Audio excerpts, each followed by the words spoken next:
On today's episode, we're talking about how to export your images in Lightroom ready for clients.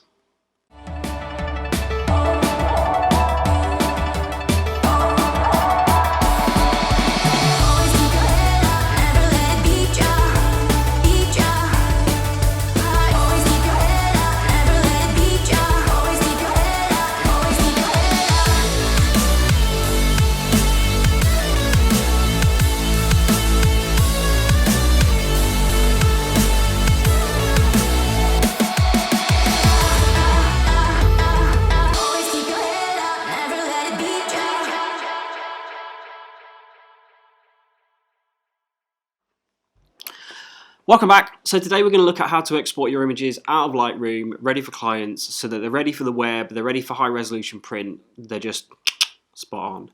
Before we get cracking though, if you haven't already, use the link below in the description to sign up for notifications on when my How to Make Money Out of Sports Photography course comes live. It's probably going to be going live, I hope, maybe next week, week after that at the latest. I think we're pretty much nearly there with it, just a few more little edits and tweaks to go, and then we should be good. In today's episode, I'm not only going to give you how I export images out of Lightroom ready for clients, but I'm also going to give you access to the presets that I use. So stay tuned to the end of the video to find out how to get those as well. What we'll do, we'll jump straight into Lightroom. So what we've got is I've got 3 example images sat in a Lightroom gallery that come from a recent shoot I did with Loughborough Sport and their Bucks Tennis Academy. Got some really nice stuff out of that. It's the most difficult, challenging room I've ever shot in. Purple and pink flooring, indoor lighting, pretty challenging. Black walls, it was tough. But anyway, so I've got 3 images out of that collection here ready to go. So I'm just going to really quickly run through how I export them and how I save them out to clients. So once you've got your selection and you've got everything that you want to kind of show off, go about how you would normally export that. So you select everything and you can either then go File, Export, and then come in that way, or you can right click on one of the images, drop down menu, down into Export, away you go. What that then brings up is a different set of dialog boxes. You'll see that I've got my stuff set up ready to go. I've got a web export and a full export ready to go, which I'll explain about later. But basically what I do is this. So all of my images from a shoot go onto my external drive. I then edit from those. The saved versions of those, i.e. the ones that I give to clients that I send off via WeTransfer and stuff like that, I save those initially to start with directly onto my Mac. So they go into the picture folder on my Mac just so they're easy to find, and then I put them per shoot in a subfolder. So that could be anything. That could be, you know, Bucks Tennis or Loughborough Lightning and whatnot. What I tend to do is I tend to catalog by date. So say for example the date of this shoot was 2020. I always go year first, 03, and say it was something like the 14th of March. I would go with that, and then I would go for, say, this. So it would be Tennis Bucks. So I know when I look back through those catalogs and when I look back through those images later, I know exactly what the date was. It helps me to find stuff really quickly. And then I can identify it as to which thing I was shooting. So if I've got a couple of shoots on a day, it just makes it easier. So what I then do is I then copy that down into the file naming structure, and I have it set up so that I do a custom name followed by a number sequence, and that number sequence starts from the number 1. That means, and then it runs sequentially. So that then means that if I deliver 50 images to a client, those images are numbered 1 to 50. Sometimes what you get is if you deliver images and you keep the original file number, even though you put a custom name in. So you've called it 2020-03-14 Tennis Bucks, but then you've left your file numbering to be the same as the camera. Some clients might get a bit confused as to why images are missing, whereas if you just sequentially order them 1 to however many you do, just makes things a lot easier, a lot less questions asked. So because this is a web export that we're doing to start with, this is set up for JPEGs, set up in the color space sRGB, but then my quality is set to 85. All right, that's something that I've worked quite a lot on, figuring out what works best. Web exports are things like stuff that goes onto Facebook, things that go onto Instagram, not just for me, but the clients themselves putting them into those places, and then also stuff putting it onto their website or their press releases. So a quality of 85 usually works pretty well in those kind of situations. This bit is the key bit. So image size, and what we do is we resize the longest edge to 2048 pixels wide. Why do we do that? Because that's around about the size, pretty much, pixel by pixel, what Facebook works from, and therefore what Instagram works for when it's compressing images. If you have an image that's over 2048 pixels long on the widest edge, what happens is Facebook then starts to compress it to kind of fit it in, because it's trying to deal with millions and millions of images a day that get uploaded onto that server. Instagram are obviously the same, things like that. So 2048 is pretty much the optimal long edge pixel length that you can have, and then most web services leave that alone. You'll have some that compress it, and it will to do with data and things where people view it.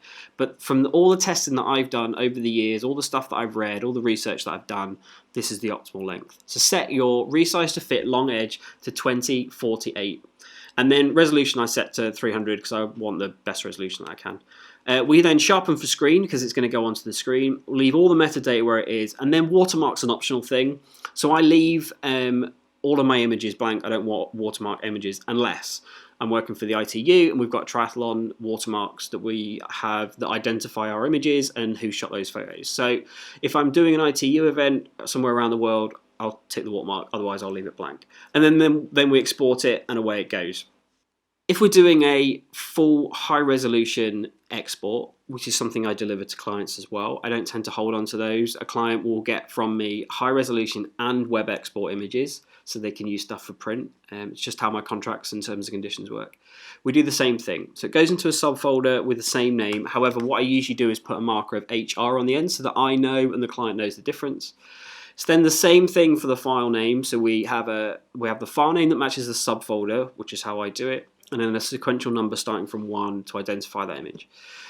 Image file format stays the same as it would for web exports. The only difference is that the quality gets left alone, but I limit the file size to 15 meg. Now, the reason that I do that is because a lot of the companies and people that I work with upload all of my images onto an image server so that they're easily accessible for people who work within that department or company or whatever it is.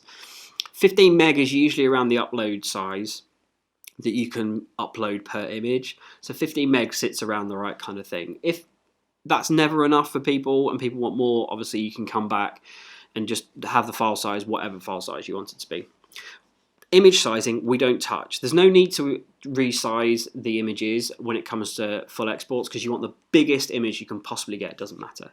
And then the sharpening depends on what it's going to be done. Usually I'll leave sharpening off unless I know for a fact they're going to print it. If I know for a fact they're going to print it, I'll set it to matte or glossy, never screen.